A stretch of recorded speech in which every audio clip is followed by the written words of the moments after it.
Emma a 3 ans. Elle vit en Europe et va à l'école. Elle est déjà protégée contre plusieurs maladies infectieuses. Fanta a 3 jours. Elle vit en Afrique et passe sa première visite médicale. Grâce aux campagnes de vaccination organisées dans son pays, elle sera bientôt protégée. Clara a 8 ans. Elle vit en Amérique centrale. Elle est menacée par la dengue, une maladie contre laquelle un vaccin sera bientôt disponible. Dans 30 ans, quand Emma, Fanta et Clara seront adultes, leurs propres enfants seront protégés contre d'autres maladies, grâce au vaccin. Mais elles ne le savent pas encore. Mis à part l'accès à l'eau potable, aucun progrès, aucune innovation scientifique ou technique n'a eu autant d'impact pour lutter contre les maladies infectieuses. C'est vrai, chaque jour les vaccins protègent la vie. Aujourd'hui, on dispose de vaccins qui protègent contre 26 maladies différentes. Grâce à eux, tous les ans dans le monde, 3 millions d'hommes, de femmes et d'enfants échappent à la mort. Mais comment fonctionnent les vaccins ? Quel que soit le virus ou la bactérie contre lequel il est conçu, un vaccin agit en stimulant les défenses naturelles de l'organisme. Le corps humain possède un système de défense ultra sophistiqué, le système immunitaire. Une armée intérieure de millions de cellules, telles que les lymphocytes, les macrophages, et de molécules spécialisées telles que les anticorps. Son rôle, repérer, puis détruire tout agent infectieux pénétrant dans l'organisme. Plus le système immunitaire connaît l'ennemi, plus il est apte à le combattre. C'est sur ce principe que repose la vaccination. Vacciner, c'est apprendre au système immunitaire à identifier l'agent infectieux qui le menace, puis le neutraliser. C'est également aiguiser sa mémoire pour qu'à l'avenir il soit capable de le reconnaître. Alors il s'agit d'introduire l'ennemi dans la place pour former l'organisme à se défendre. Exactement, mais en prenant la précaution de le désarmer. La vaccination consiste à injecter dans l'organisme une bactérie ou un virus, ou l'une des substances qu'ils produisent, suffisamment affaiblie pour ne pas déclencher la maladie, mais en conservant son pouvoir antigénique, c'est-à-dire sa capacité à provoquer la réaction du système immunitaire. Il existe 3 grandes catégories de vaccins.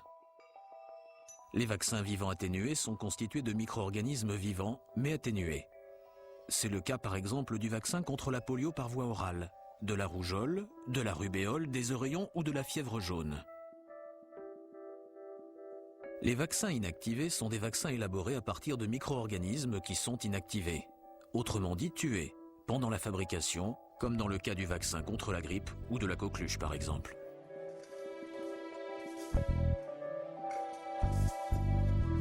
Enfin, de nouvelles technologies issues du génie génétique permettent de concevoir des vaccins appelés recombinants. C'est le cas par exemple pour le vaccin contre l'hépatite B. Un vaccin est donc fabriqué avec des micro-organismes ? Plus exactement, des micro-organismes qui sont atténués ou inactivés, ou des fragments de micro-organismes, et d'autres composants pour garantir ses qualités dans le temps. Concrètement, comment sont fabriqués les vaccins ? Les vaccins sont des produits biologiques. C'est-à-dire ils sont fabriqués à partir d'organismes vivants. Cela a un impact très important sur les conditions de leur fabrication. Par exemple, la sécurité. La production d'un vaccin exige des précautions draconiennes à chaque instant. Elle se déroule sous atmosphère contrôlée et dans des conditions d'asepsie absolue. Rien n'entre ni ne sort des zones de production qui ne soient rigoureusement contrôlées. L'eau, les fluides et même l'air ambiant dont la stérilité fait l'objet d'une surveillance permanente. Pour éviter tout risque de contamination, le personnel est équipé de tenues haute protection. Les revêtir ne s'improvise pas. Cela nécessite une formation particulière que suivent tous les agents de production. Ensuite, la qualité. La fabrication d'un vaccin est un processus complexe qui passe par toute une série d'étapes, rigoureusement maîtrisées, du début à la fin du cycle.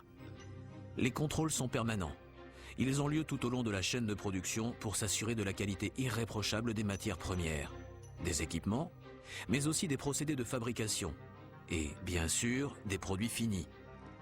Au total, toutes ces phases de contrôle prennent un temps considérable. Plus de 70% du temps nécessaire à l'élaboration d'un vaccin est exclusivement consacré à ces vérifications. Des tests de pureté, d'efficacité, de sécurité microbiologique et d'innocuité sont systématiquement réalisés sur chaque lot de vaccins fabriqués. Le verdict est impitoyable. Si un lot ne répond pas aux critères de qualité, il ne sera pas distribué. Pour certains vaccins, plus de 50 tests différents peuvent être réalisés à toutes les étapes de la fabrication. En fin de production, des échantillons de chaque lot de vaccins sont systématiquement transmis aux autorités de santé. Là, ils subissent à nouveau toute une série de tests. C'est après, et après seulement, que la distribution peut commencer. Les vaccins étant destinés à être injectés dans un corps sain, on comprend que l'on prenne tant de précautions.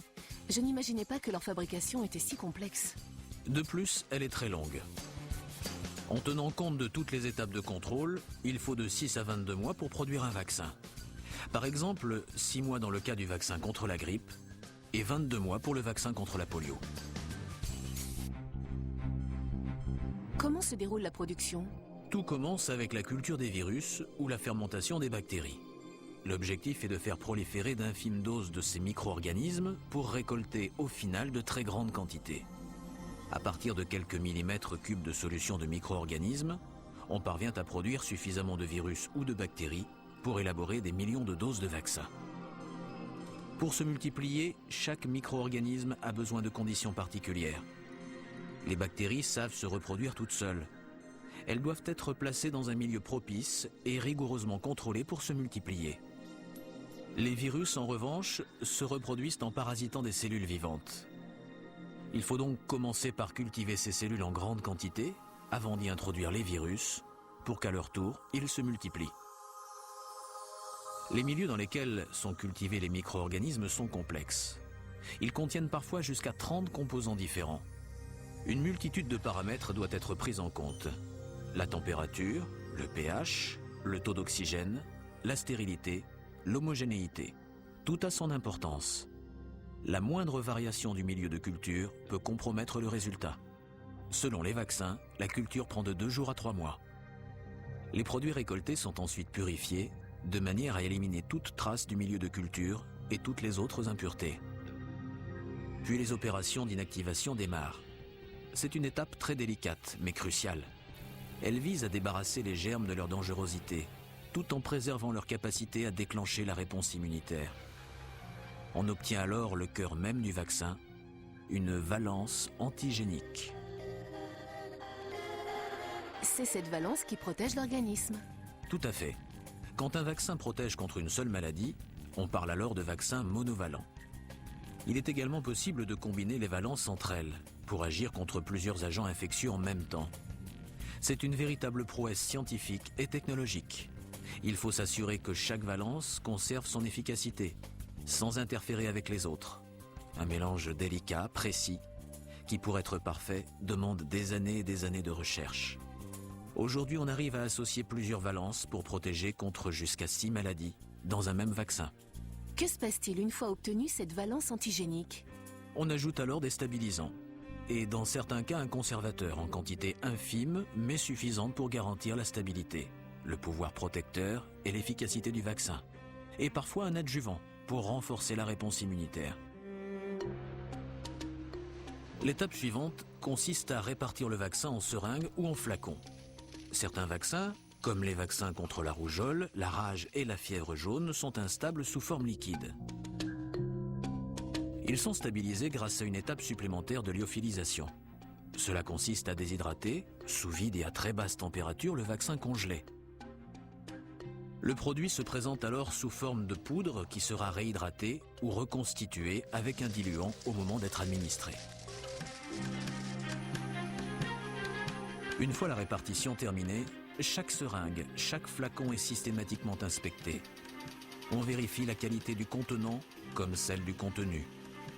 Cette phase de contrôle, appelée mirage, est réalisée sous l'œil humain et avec des caméras électroniques, qui repèrent et signalent le moindre défaut. D'ultimes tests sont réalisés par le fabricant lui-même, puis par les autorités de santé. Les vaccins sont alors conditionnés et prêts à être expédiés. Mais là encore, des précautions s'imposent. Dès le moment où les vaccins sont répartis en seringues ou en flacons, et jusqu'à leur administration aux patients, le respect de la chaîne du froid est primordial. Les vaccins sont des substances biologiques fragiles, qui peuvent perdre de leur efficacité lorsqu'elles sont exposées à la lumière ou à des températures inadéquates. Pour garantir la protection contre les maladies, il faut donc qu'ils soient maintenus à des températures constantes, entre 2 et 8 degrés. Chambres froides, réfrigérateurs et emballages isothermes permettent de les conserver durant toutes les étapes de transport et de stockage. On ajoute un dispositif de contrôle à chaque expédition pour s'assurer du maintien de la bonne température. La moindre variation est immédiatement signalée. Maintenant, je comprends pourquoi la fabrication de vaccins est un métier exigeant. Oui, mais c'est aussi une mission passionnante. Au terme de ce cycle de production, des millions de vies humaines sont préservées contre des maladies parfois mortelles. Aujourd'hui, on dispose de vaccins qui protègent contre 26 maladies différentes. Contre le tétanos, la tuberculose, la polio, la rage. Et demain, nous serons capables de lutter contre bien d'autres maladies, contre lesquelles il n'existe pas encore de vaccin, telles que la dengue, les infections nosocomiales et peut-être un jour le paludisme et le sida. La vaccination est un des domaines les plus innovants de la recherche médicale. Elle n'a pas fini de nous étonner.